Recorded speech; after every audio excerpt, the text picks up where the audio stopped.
hospital at which I worked in had two patients that I was in charge of, and one of them was dying, and the other one was very sick but not dying. So he kept saying that there was a lady at the bathroom door, he says, and she's asking me to come with her. I thought, of course, I was disbelieving, because back then I was just like very ignorant. And I said, no, there's nobody there. I turned on the light, I opened the door, show him. And he's just not believing me one bit. And he's saying, nope, she's right there and she's calling me.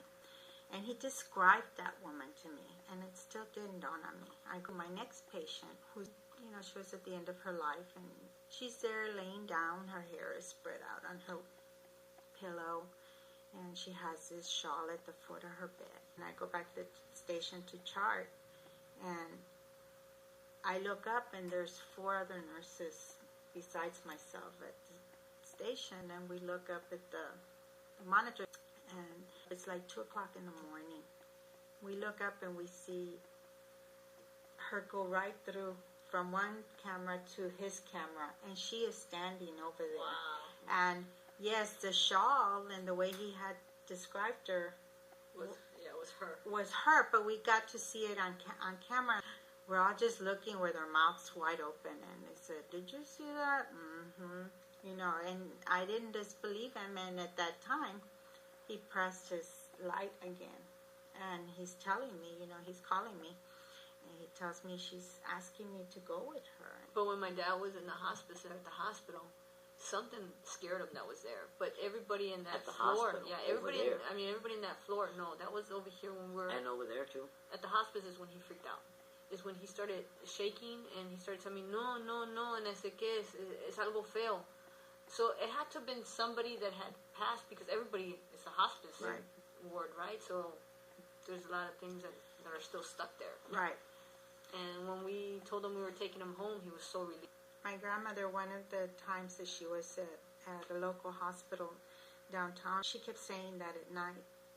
We'll point to a portion on the wall, and she'd say that at night she'd see people coming and going through there. Because there's portals. And she told me and the doctor that, both of us. And he looked at me, and then we walked out together, because I worked there at that hospital, and she was a patient there, and I knew him well.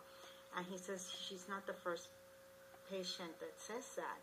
He says, and the wallpaper will never stick there no matter what they do. Where the house we're at now, I was babysitting Mike because everybody had taken off. He was like about 3, 4. Mm-hmm. And we had fallen asleep on the living room floor because we were playing video game. He starts slapping my face because he's waking me up. And he's sitting straight up. And he's telling me, what's that? What's that? And I open my eyes, and there's this ugly creature just standing there. And I said, it's your video game. And he's like, no, that's not my video game. And it growls, it turned around, and it just disappeared into where the fireplace was at. Oh my gosh. And it gosh. just went right through it. That's true. Yeah. In this house? At the house we're at now. At the house we're at. And he was freaking out because he was shaking. And I was like, it's okay. And I was so freaked out, but he was so little. Right, I didn't want to upset him, so I just held him tight. And I was thinking, what? I had never seen anything like that. You see, I would have gone and said, let's go get something to eat at Jack in the Box. Let's go. It was like about 4 o'clock in the morning. Breakfast. Anywhere you go. In another hospital in critical care. Same thing. I had a young man that was dying of cancer. And the room would be totally dark, but the head of his bed always had this beam of light right over his head. No explanation, because the shades were drawn. There was no light in his room. I worked night shift, so we kept everything dark. We look at the camera, and sure enough, there'd be that beam, and there was no explanation for that. Was it just white? It was just white, but you could see it just glowing right over him, right? And they told me, I said, what is that? I would always say, what? Oh, it's just light, a burn spot or something on the camera. They told me that was a burnt spot on the camera, but when he passed, just like it had come down as a beam of light over his head, when he passed, after that, the light faded upward. Yeah, they did the same way with my father. With my father, it just fades up. And when my dad was dying, Bonnie put the camcorder on the mantle of the fireplace. Had been there forever. My cousins were singing. They sing pretty, right? For him to pass over and all that. It was there for a long time, and all of a sudden you see lights coming down. It was a violet and like a purple. Yeah, like a purple. Or blue. It was weird. Indigo. And when they pronounced my father dead, it disappeared. Yeah. We have that on camera. Hopefully we can show it. Maybe we can Hopefully do it. one day we can put it on. Put it on. They appear out of nowhere. Nothing changes. The lighting doesn't change. The TV doesn't change. And they just appear. And as soon as he's gone, They disappear. it felt better to see that. There's some kind of comfort. And I knew my mama was coming because he had told us, 15 days, I'm gone. I'm dead. Enjoy me. He wanted to go to the coast. I sent him to the hospital.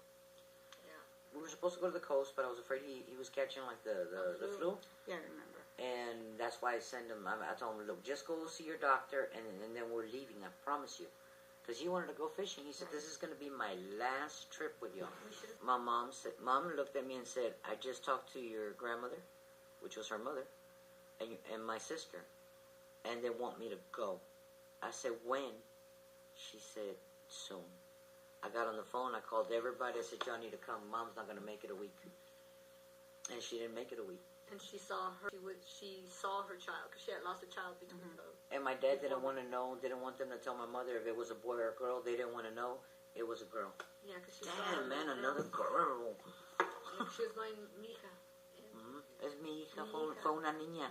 And she let everybody know it was a girl that she lost. And she saw her mom and her sister and her maid. Nanny. Her nanny. Yeah. Her nanny loved Mama. Fina. She saw Fina. They do. I know when my grandmother was in between, worlds, I guess you can call it that, or between life. She'd be talking, and you knew she was visiting with, her, With all the ones that had passed before her. But I also remember during that hospitalization, she was in the emergency room, and she looked at me, she looked straight at me, and she says, I'm not coming out of here. This is the last time. They know, and it's nice that they come for you. My grandfather had pneumonia and back in '64, and he was dying. He didn't want to die in the hospital, so he asked her to please take him home to die. And he said, when my clock stops working and my fan stops working, he says, it's because I'll be gone. And sure enough, when he passed, I was very little. I wasn't even in school. I was a toddler probably, but I remember those two things never worked again. When my mama died, she came back for Thanksgiving, Christmas, New Year's Eve. No, actually New Year's Day. And everybody's birthday. And then she was gone after she came for all of us. With my mom, when she passed away and I went to go wake up my father, as I turned around, she was standing right there. And she was just looking at my dad, and she turns around, she looked out, because I was looking at her, and she just smiled and disappeared. And then after we had come back from the funeral home, I'm taking pictures in the dining room, and we're calling out for her, I guess, to show us a sign or something. And you could see this shadow, or it's like a cloud, and it's in the picture, and it just floats. Yeah, and it's got the arms, it's got everything, and there's 3 huge orbs with a face in each orb, and it's following her out of the house. Aww. They said that when they drove my mother off, the trees started swaying. saying goodbye. Yeah. And I didn't want to be in the front, so I didn't see this. The trees started moving. But my brothers were impressed, seeing how the trees were waving goodbye. Yeah, I think it was her waving goodbye to us. So there's good ghosts and there's bad ghosts. Yeah, some Stay away very from the bad bad ghosts. Yeah. I guess join us later for another segment. And We'll be back. we're back.